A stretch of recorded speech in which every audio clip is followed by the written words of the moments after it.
یہ جو پتنگ ان کی اڑی وہ تو آپریشن سندور کی مہربانی. لیکن پھر اس کے بعد جو اتنی مہم نیریٹو بلڈنگ کی ہوئی کہ جی پاکستان ایران اور یو ایس کے درمیان ڈائلاگ کروا رہا ہے. اور مزے کی بات یہ ہے کہ یہ ایک بہت بڑا ایک جسے کہتے ہیں کہ اچیومنٹ ہے.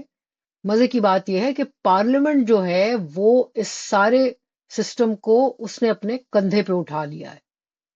سو اس لیے میں اس کو کہتی ہوں کانسٹیٹیوشنل ملٹیرزم، جس میں مارشل لا نہیں ہے، الیکشن ہوں گے لیکن آل کنٹرولڈ انڈر ملٹری کنٹرول. اب جو ہے وہ ایک کانسٹیٹیوشنل ملٹیرزم ہے، ہر چیز پہ ملٹری کا کنٹرول ہے، ہر شعبے پہ. سو یہ ہے ریالٹی پاکستان کے اور اس کے پارلیمنٹری سسٹم کی. ہمارے پاؤں دے دو، پولیٹیکل پاؤں دے دو، ہمیں یوں مت کرو. ہمیں اسلام آباد سے جو آپ کئی دہائیوں سے کنٹرول کر رہے ہیں، کیونکہ ہمیشہ سے یہ ایک وہ تھی کہ جی جو اسلام آباد میں گورنمنٹ بنائے گا اسی کی گورنمنٹ جو ہے وہ پاکستانی کشمیر میں بھی ہوگی. تو وہ کہتے ہیں کہ ہمیں یوں مینج مت کرو. اب کوئی وہ بڑی پاور بھی نہیں رہی جو کہ انسپائر کرے، بٹھائے.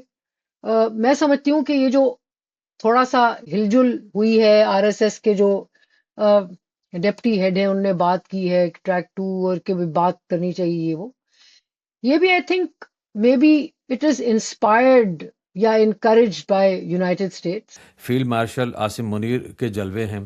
پریزیڈنٹ ٹرمپ ان کو بہت محبت سے یاد کرتے ہیں. تو میں اب ذرا پاکستان کی طرف رخ کرتا ہوں اور آپ سے سمجھنا چاہتا ہوں کہ اس نے پاکستان کو کس طرح کی سوغات سونپی ہے، کس طرح کا تحفہ ملا ہے پاکستان کے پولیٹیشنز کو اور فوج کو. دونوں کو میں الگ الگ طرح سے دیکھتا ہوں. پر سب میرے خیال میں ایک تو بہت جو کلیئر بات ہے کہ پاکستانی رژیم جو ہے وہ تو بچ گئی تھی آپریشن سندور کی مہربانی. میں ذرا سمجھنا چاہتا ہوں کہ آپریشن سندور کی مہربانی سے پاکستانی فوج کیسے بچ گئی تھی، کیونکہ دیکھیے ایک بڑی تعداد میں ہندوستان کی طرف سے زبردست حملے ہوئے تھے، ایک بڑی تعداد میں پاکستان کی فوج کو بے انتہا نقصان پہنچا.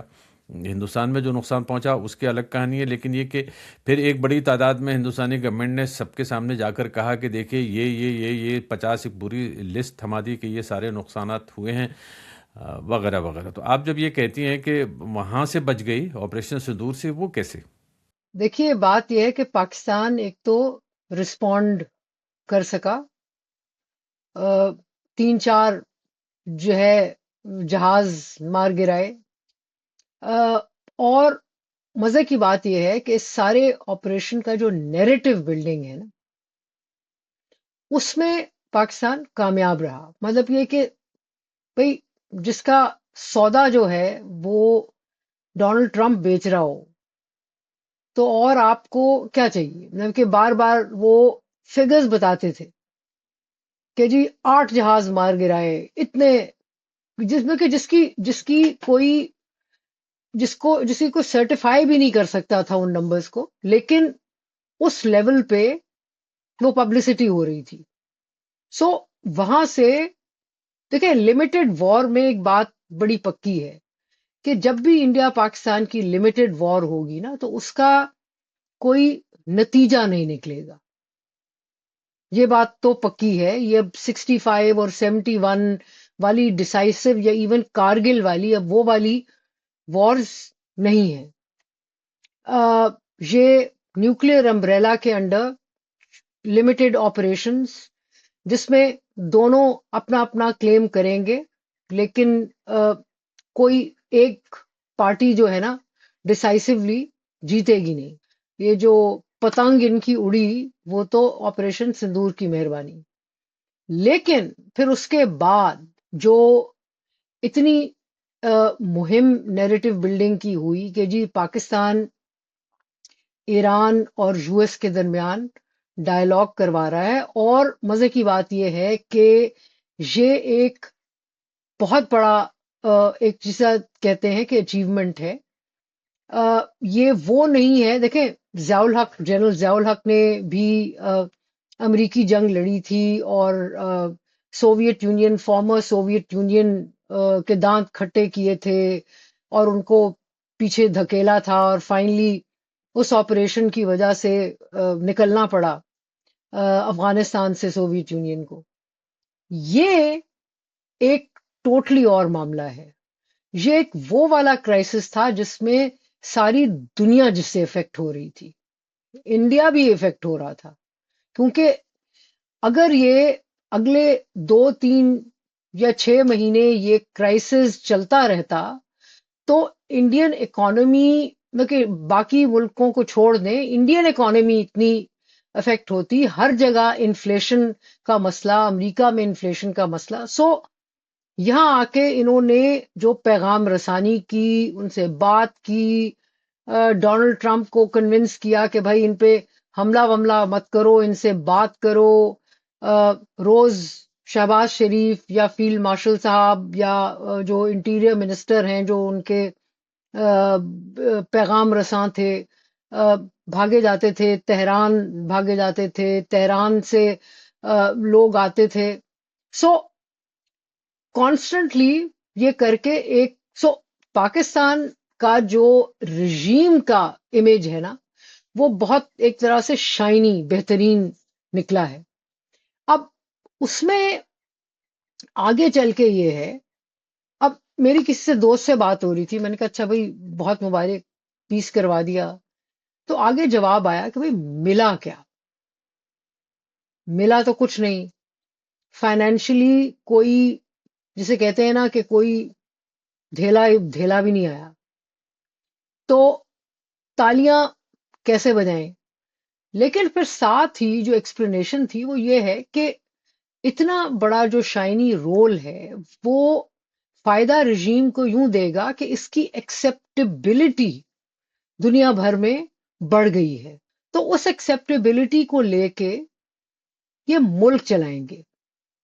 کیونکہ دیکھیں سید عاصم منیر جو ہیں، ان کی اسیسمنٹ یہ ہے کہ without intervention, without domestic intervention, without foreign intervention, مطلب کہ یہ ہیومن رائٹس والے بار بار بات کریں کہ دیکھو کیا کر رہے ہو. کیونکہ مزے کی آپ یہ دیکھیں کہ جو ای یو کی سیکرٹری جنرل ہیں کیلاس، اب کہ وہ آئی تھیں اسلام آباد کچھ ہفتے پہلے، تو پہلے ہوتا تھا کہ جی بلاسفیمی، ہیومن رائٹس ٹاپ پہ وہ ان کا ایجنڈا ہوتا تھا. اور یہ نہیں کہ انہوں نے اب کے بات نہیں کی، لیکن اب کہ وہ چبھتے ہوئے سوال نہیں کیے اسلام آباد سے جو کہ وہ کرتے تھے، اور بڑی وہ بھی تالیاں بجا کے گئیں. یہ رژیم کو چاہیے دنیا بھر سے کہ ہم جو کچھ کریں، بیکاز عاصم منیر صاحب کا ایک ویژن ہے کہ وہ سمجھتے ہیں کہ وہ اکانومی کو ٹھیک کریں گے اور پالیٹکس کو ٹھیک کریں گے، لیکن اس کے لیے ان کو مکمل خاموشی چاہیے، ان کو سبسروینس چاہیے. اور یہ جو وکٹری ہے نا ان نیگوسیشن، وہ لانگ وے جائے گی ان کو سسٹین کرنے میں، ان کا کنٹرول آن پالیٹکس کنسالیڈیٹ کرنے میں. عائشہ صدیقہ، میں 3 4 میرے ذہن میں سوال ہیں، میں چاہتا ہوں کہ کسی طرح سے ان کا جواب آپ سے مل جائے تھوڑا اختصار کے ساتھ میں. اور وہ پہلا سوال یہ ہے کہ دیکھیے 2 چیزیں ہیں. عاصم منیر جسے پنجابی میں کہتے ہیں کہ پتنگ اڑی ہوئی ہے، گڈی چڑھی ہوئی ہے، ٹھیک ہے، کامیابی حاصل ہوئی ان کو. لیکن میں یہ کہہ رہا ہوں کہ جو پاکستان کا جو پولیٹیکل سسٹم ہے، جو پارلیمنٹری سسٹم ہے، وہ کتنا مضبوط ہوا ہے، کمزور ہوا ہے؟ اختصار کے ساتھ ذرا سا بتائیے. 2022 جب عمران خان کو نکالا تھا وہ آخری ہائیبرڈ گورنمنٹ تھی. اب جو ہے وہ کانسٹیٹیوشنل ملٹری رول ہے. یاد رہے سید عاصم منیر کوئی مارشل لا لگا کے نہیں آئے، لیکن ایک پارلیمنٹری کو کی وجہ سے حکومت بھی گئی عمران خان کی، اور اس کے بعد یہ آئے. اور اب جو ہے وہ ایک کانسٹیٹیوشنل ملٹیرزم ہے، ہر چیز پہ ملٹری کا کنٹرول ہے، ہر شعبے پہ. یہ ہے ریالٹی پاکستان کے اور اس کے پارلیمنٹری سسٹم کی. اگلا یہ الیکشن 2029 میں ہے، اور جسے کہتے ہیں نا، آپ سڑک پہ کسی 5 سال کے بچے سے بھی پوچھ لیں گے نا، تو وہ بھی پاکستان میں آپ کو بتا دے گا کہ بھائی فیئر الیکشن تو نہیں ہونے جا رہے. سو کنٹرول ہوگا، پارلیمنٹ بھول جائیں. آپ تجزیہ نگار ہیں، پاکستانی فوج پر تو آپ دنیا کی بہت جو بڑے ماہرین ہیں ان میں آپ کا شمار ہوتا ہے. تو بات یہ ہے کہ اپنی آپ نے ایک نئی ٹرم استعمال کی، میں نے کبھی سنی نہیں تھی اس سے پہلے، کانسٹیٹیوشنل ملٹرزم، کہ وہ پاکستان میں ہے. ہم تو پہلے طرح طرح سے سمجھتے تھے کہ مارشل لا ہے، آرمی رول ہے، طرح طرح کے ایکسپریشنس آتے تھے. اس کی تھوڑا وضاحت کریں گے یہ کیا چیز ہے کانسٹیٹیوشنل ملٹرزم؟ میں نے کانسٹیٹیوشن بھی ہے اور وضاحت. دیکھیں جی، الیکشن ہوں گے، لیکن جو مختلف قوانین ہیں، مثلا جو 27ویں امینڈمنٹ ہے جو پارلیمنٹ نے پاس کی ہے، اس میں انہوں نے نہ صرف کہ بڑھا دی ہے مدت ملازمت سروس چیفز کی، بلکہ جو آرمی ایکٹ میں امینڈمنٹ کی ہے اس کے مطابق تو سمجھے اینڈ لیس ان کی کر دی گئی ہے. پھر یہ ہے کہ کوئی اکاؤنٹیبلٹی عاصم منیر صاحب کی اور جو باقی 2 سروس چیف ہیں ان کی نہیں ہوگی. بالکل اسی قسم کی چھوٹ جو ہے وہ ڈونلڈ ٹرمپ نے اپنے اور اپنے بیٹے کے لیے لی ہے، تو کوئی اکاؤنٹیبلٹی نہیں ہوگی. پھر جو مختلف رولز ہیں، Pakistan electronic media regulatory authority کے جو لاز ہیں، ان ساروں میں چینجز کر کے اب یہ ہے کہ کوئی بھی جو سوشل میڈیا ہے یا کہیں بھی کرٹیسائز کرے گا تو اس کو آپ جیل میں ڈال سکتے ہیں. پھر ابھی گفتگو چل رہی ہے، پاس نہیں ہوئی، کہ جی جو بھی ملک سے باہر بیٹھا ہے، اگر وہ بھی فوج کو کہا جاتا ہے جی پاکستان کے ادارے کہ جی جوڈیشری بھی اور فوج بھی، لیکن ہمیں پتا ہے کہ یہ فوج کی بات ہو رہی ہے، اگر کرے گا تو ان کی جائیداد کی جو پاکستان میں اس کی کرکی ہو سکتی ہے. تو اس قسم کے جو ہیں، اور پارلیمنٹ، مزے کی بات یہ ہے کہ پارلیمنٹ جو ہے وہ اس سارے سسٹم کو اس نے اپنے کندھے پہ اٹھا لیا ہے. سو اس لیے میں اس کو کہتی ہوں کانسٹیٹیوشنل ملٹرزم، جس میں مارشل لا نہیں ہے، الیکشن ہوں گے، لیکن آل کنٹرولڈ انڈر ملٹری کنٹرول. عائشہ صدیقہ، ایک بات ضرور بتا دیجئے یہاں پہ، کیونکہ آپ دونوں چیزوں پہ نظر رکھتے ہیں. ابھی پچھلے دنوں آپ سے میری ایسی بات ہو رہی تھی غیر رسمی طور پہ، تو آپ نے پاکستان کی جو معیشت ہے، ارتھ ویوستھا، اس کی طرف اشارہ کیا تھا کہ کس قدر مسائل سے دوچار ہے وہ اس وقت. تو کیا ہے اس وقت صورتحال؟ دیکھیں جی، اس وقت صورتحال ابھی بھی ویسی ہے. مطلب یہ کہ ابھی 2 دن پہلے اکنامک سروے بجٹ آیا ہے، اکنامک سروے آف پاکستان جو ہے وہ ریلیز ہوا ہے، جس میں فگرز ہیں، بتائے گئے ہیں کہ 3.7% گروتھ ریٹ، لیکن ہر جو اکانومی کو سمجھنے والا ہے وہ سمجھ رہا ہے کہ فجنگ آف فگرز ہوئے ہیں. پہلی دفعہ آپ کے پاکستان کے ایکسپورٹس جو ہیں وہ ریمیٹنسز سے، فورن ریمیٹنسز سے جو ہے وہ کم ہیں. جو پروونسز ہیں، کوئی 1 کھرب سے زیادہ جو ہے وہ پروونشل گورنمنٹس مینلی جو ہے وہ بوجھ پڑا ہے پنجاب پہ اور سندھ پہ.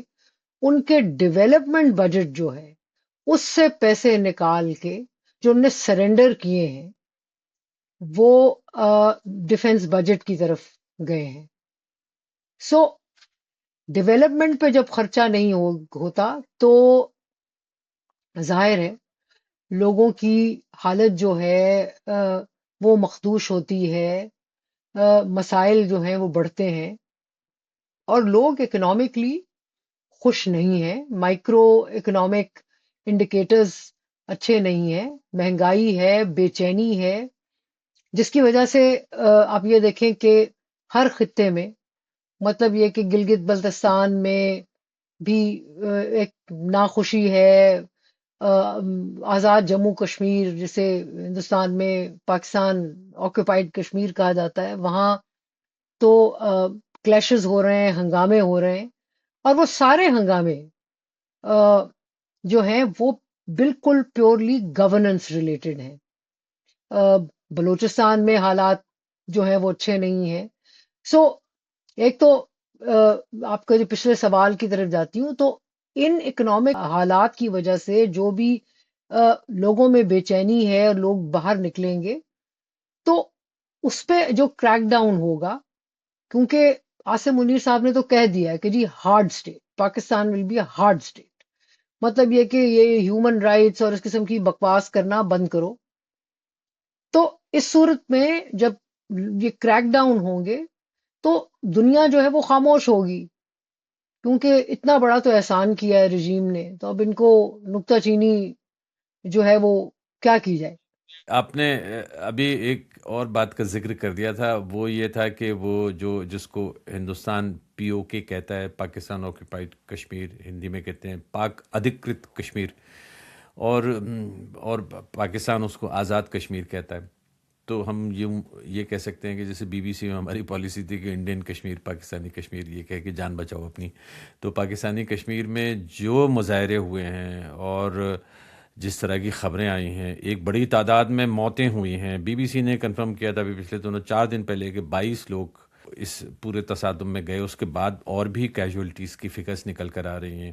یہاں لندن میں پارلیمنٹ کے باہر، جو برٹش پارلیمنٹ ہے، وہاں ایک ایجیٹیشن ہوا، ڈیمونسٹریشن ہوا، جس میں ایک بڑی تعداد میں لوگ جو پاکستانی ہیں یہاں کے، جو وہ اپنے آپ کو کشمیری کہتے ہیں، وہ اس بات کے خلاف سخت احتجاج کر رہے تھے کہ آزاد کشمیر میں ان کے لوگوں کے ساتھ بہت ظلم ہو رہا ہے، اور طرح طرح کے جو فیصلے اسلام آباد کی حکومت کی طرف سے آتے ہیں وہ ان پر عائد کیے جا رہے ہیں، تھوپے جا رہے ہیں، اور جو باہر کے لوگ ہیں یا جو کشمیری نہیں ہیں، جو نان کشمیری ہیں، ان کا انفلٹریشن کشمیر میں بڑھتا چلا جا رہا ہے. یہ بات صحیح ہے؟ دیکھیں جی، بالکل ہے، ایسی بات ہے، کیونکہ مدتوں سے یہ تھا کہ یوں ہی سسٹم چلتا تھا کشمیر میں. 12 سیٹیں ہیں، کہ 53 جو ان کی اسمبلی ہے کشمیر کی، اس کی 53 سیٹس میں سے 12 سیٹیں وہ ہیں جو کہ refugee Kashmiri refugees from Indian Kashmir ان کی ہیں. وہ پنجاب میں بیٹھے ہیں، کراچی میں بیٹھے ہیں، سندھ میں، ادھر ادھر.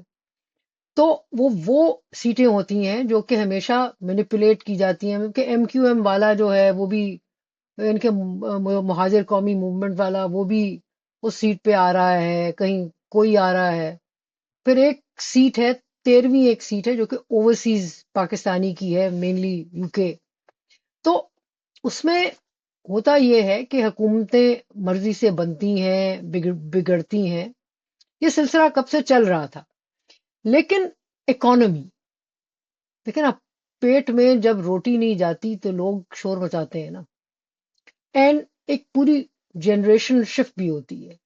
سو ہوا یہ کہ 2-2.5 سال پہلے وہاں ایک جموں اینڈ کشمیر جوائنٹ عوامی ایکشن کمیٹی بنی، جن کا مدعا اس وقت یہی تھا کہ بھائی یہ آپ بجلی کے بل ہم سے اتنے لے رہے ہیں، بجلی آپ منگلا ڈیم آپ نے بغیر اجازت کے پہلے تو بنایا. پھر جو ہے، اور مزے کی بات یہ ہے کہ بہت سارے جو یو کے میں میرپور کے لوگ ہیں وہ ہیں جو کہ منگلا کے ڈسپلیس لوگ ہیں، وہاں جب لوگوں کو اٹھایا تھا تو آئے تھے. خیر اینی وے، تو انہوں نے کہا جی پانی آپ ہمارے ہاں سے لے کے جا رہے ہیں، بجلی آپ ہماری وجہ سے بنا رہے ہیں، آپ جو گندم اگاتے ہیں، جو آپ کی سٹیپل فوڈ ہے، وہ بھی پھر ہماری مہربانی ہے، ہمیں اتنا آپ نے مہنگا کیا ہوا ہے، گورننس ہماری بری ہے. پھر ایک کشمیر کونسل ہے جس میں میرے خیال میں پری ڈومیننٹلی پاکستان کو ریپرزینٹ کرنے والے ممبرز ہیں، مطلب کہ چیف سیکرٹری ہو گیا کشمیر کا، پھر آئی جی پولیس ہو گیا، 3-4 اور لوگ ہیں. اور مزے کی بات ہے چیف سیکرٹری کے پاس ویٹو ہے. سو جو فائنینشیل پلاننگ ہے وہ پاکستان بیسڈ بیوروکریٹس کے پاس ہے. تو انہوں نے چیخنا شروع کیا کہ بھائی یہ کیا کر رہے ہو، یہ مت کرو. اور پھر یہ ہوا جو پچھلے ان کے تھے پرائم منسٹر تھے اے جے کے چودھری انوار الحق، ان کے ہاں تو ان کے زمانے میں تو بہت ہی مزے کا کام ہوا. مطلب یہ کہ انہوں نے اتنے منسٹر بنا لیے کہ ہر جو الیکٹڈ ممبر تھا آلموسٹ سب منسٹر بن گئے. تو لوگوں نے کہا کہ بھائی اپوزیشن کہاں ہے، کس سے ہم بات کریں، اب سبھی تو حکومت کا حصہ ہیں. تو وہاں پھر ینگر جنریشن جن کو دقت ہوئی. اور آپ یہ بھی مت بھولیں کہ ٹیریٹوریلی تو ریسورس رچ نہیں ہے پاکستانی کشمیر، لیکن انڈیویجولی ایجوکیشن کے حساب سے، پرسنل ایفلوئنس کے حساب سے وہ ٹھیک ہیں، کیونکہ آلموسٹ آدھی پاپولیشن جو ہے وہ یو کے میں پاکستانیوں کی وہ ایکچولی کشمیری ہیں. یہی حال مڈل ایسٹ میں ہے. سو وہ کہتے ہیں کہ ہم 33% کم از کم 33 سے 35% جو پاکستان میں ریمیٹنسز آتے ہیں جس کی وجہ سے پاکستان چلتا ہے، وہ کشمیری کما کے بھیجتے ہیں. So politically they are more conscious, they know کہ بھائی کس طرح ہلایا جا سکتا ہے، اور وہ خوش نہیں ہے اس قسم کی ٹریٹمنٹ کے ساتھ. مزے کی بات یہ ہے کہ اب تو وہاں جو پہلے نہیں تھا، اب تو خواتین بھی باہر ایجیٹیشن میں آ گئی ہیں. اور ان کا یہ ہے، وہ لوگ کہتے ہیں، ظاہر ہے میں خود کل کہ سنڈے کو 14 جون کو جو یہاں ہوا تھا ڈیمونسٹریشن، تو اس کو دیکھنے کے لیے گئی تھی. تو وہاں دیکھیں، وہاں وہ لوگ بھی تھے جو کہ کشمیری نیشنلسٹ ہیں، جو کہتے ہیں کہ بھی اکراس دا بارڈر ہمیں آزادی چاہیے، ہمیں پاکستان سے بھی چاہیے، ہمیں ہندوستان سے بھی چاہیے، ہمیں انڈیپینڈنٹ کشمیر. لیکن جو میجورٹی تھی وہ کہتے تھے کہ بھائی ہم، اور مزے کی بات ہے ان نے فریڈم فار کشمیر کا جھنڈا پکڑا ہوا تھا، لیکن وہ کہتے تھے کہ بھائی ہمیں تو آزادی اس مس گورننس سے چاہیے، ہمیں ہمارے پاؤں دے دو، پولیٹیکل پاؤں دے دو، ہمیں یوں مت کرو، ہمیں اسلام آباد سے جو آپ کئی دہائیوں سے کنٹرول کر رہے ہیں. کیونکہ ہمیشہ سے یہ ایک وہ تھی کہ جی جو اسلام آباد میں گورنمنٹ بنائے گا اسی کی گورنمنٹ جو ہے وہ پاکستانی کشمیر میں بھی ہوگی. تو وہ کہتے ہیں کہ ہمیں یوں مینج مت کرو، ہمارے ساتھ ایک یو نو ایک پیریفری والا جو ہے جس کو آپ اگنور کر سکتے ہیں وہ والا سلوک نہ کرو. سو یہ ایک بے چینی ہے. اور واپس سوال جاتا ہے کہ رژیم جو ہے اتنے نمبر بھی جسے کہتے ہیں نا کہ انہوں نے ٹانگ لیے انٹرنیشنلی، لیکن کیا اس گڈ ول کو وہ ٹرانسلیٹ کرنے کی کیپیسٹی ہے کہ ڈومیسٹک حالات جو ہیں وہ ٹھیک کر سکیں؟ جو مجھے نظر آ رہا ہے جواب ہے نہیں. آپ نے تو بہت ہی ایمفیٹک جواب دے دیا وضاحت کے ساتھ. اب میں شکایت بھی نہیں کر سکتا کہ آپ نے وضاحت سے کوئی بات نہیں کہی. تو یہ تو بات بالکل سمجھ میں آ جاتی ہے. اب کیا کہتے ہیں نا، جب کچھ نہ بن سکا تو میرا دل بنا دیا محاورہ ہے. تو جب اتنے خراب حالات ہیں ایک طرح سے، جس میں کہ سمجھ میں نہیں آتا کہ سمادھان کہاں ہے، حل کہاں ہے مسئلے کا. ایک حل کیا یہ بھی ہو سکتا ہے کہ ہندوستان اور پاکستان جو ہیں وہ جو ایک لمبے عرصے سے ایک دوسرے سے اٹکے ہوئے ہیں اور بے انتہا ریسورسز ضائع کرتے ہیں ایک دوسرے کے خلاف، شاید وہ یہاں پہ تھوڑی امن کی بات کریں، دونوں ملکوں کے درمیان تعلقات بہتر ہو سکتے ہیں. کہ کیا پاکستان کی فوج، اب میرا سوال براہ راست آپ سے یہ ہے، عاصم منیر کی لیڈرشپ میں اتنی ہمت ہے، اس میں اتنا جذبہ ہے، اتنا فیئر لیس ہو کے کیا وہ یہ سوچ سکتی ہے کہ ہندوستان کے ساتھ میں ایسے موقع پہ تھوڑے سے تعلقات بہتر کیے جائیں؟ سوال کا پس منظر یہ بھی ہے کہ ہندوستان میں ایسی کچھ آوازیں اٹھ رہی ہیں کہ جو یہ پہلی بار پچھلے 4-5 سال میں بہت واضح الفاظ میں کہہ رہی ہیں کہ ٹریک 2 تو شروع کریے انڈیا کے پاکستان کے ساتھ میں. اب شاید وہ وقت آ گیا ہے جس میں کہ دونوں ملکوں کے درمیان ڈائلاگ ہونا چاہیے. ٹریک 2 کی بات ہو رہی ہے، ماحول ہے ایسا؟ میں ذرا تھوڑا سا مجھے ڈائیورٹ کرنے دیں. دیکھیں، کچھ بینیفٹس اس پیس ڈیل سے اکنامک ایک پاسبلٹی ہے پاکستان کے لیے. مثلا سب سے جو امپورٹنٹ چیز ہے وہ یہ ہے کہ اگر سینکشنز ریموو ہوتے ہیں ایران پہ، تو پاکستان پھر آئل اینڈ گیس کی پائپ لائن جس کا معاہدہ ہے ایران کے ساتھ وہ کر سکتا ہے، اس میں انویسٹمنٹ ہو سکتی ہے، اور پھر جس قیمت پہ آئل اینڈ گیس پاکستان کو آئے گی وہ فائنینشلی اس کے لیے بڑا بینیفیشل ہے. دوسری طرف یہ ہے کہ کیا یہ ہوگا، کیونکہ سعودی عربیہ تو ظاہر ہے اتنا پسند نہیں کرتا اس بات کو، اور سعودی عربیہ نے کب سے چلا رکھی تھی ایک آئل ریفائنری کی بات پاکستان میں اسٹیبلش کرنے کے لیے، تاکہ، اور اس کا بیک گراؤنڈ یہی تھا کہ پاکستان کی ڈپینڈنس ایران پہ نہ ہو. لیکن جس طرف جس کروٹ بیٹھے گا یہ والا، تو اس حوالے سے کوئی بینیفٹ آ سکتے ہیں. پھر یہ ہے کہ سارے یہ جو گلف کے چھوٹے موٹے ممالک ہیں، لبنان، لیبیا، یہ وہ، تو رژیم کی یہ امید ہے کہ کوئی ویپن، کوئی کچھ بیچ بات کے کچھ نہ کچھ آ سکے. یہ ایک ہو گیا. اب آتی ہوں آپ کے انڈیا والے سوال پہ. دیکھیں، مجھے نہیں نظر آتا کہ کوئی پیس ہونے جا رہا ہے. ٹریک ٹو تو رکا بھی نہیں کبھی. مطلب یہ کہ پہلگام اور سندور کے فوراً بعد بھی ٹریک ٹو ہوا ہے، اس سے پہلے بھی ٹریک ٹو ہوا ہے.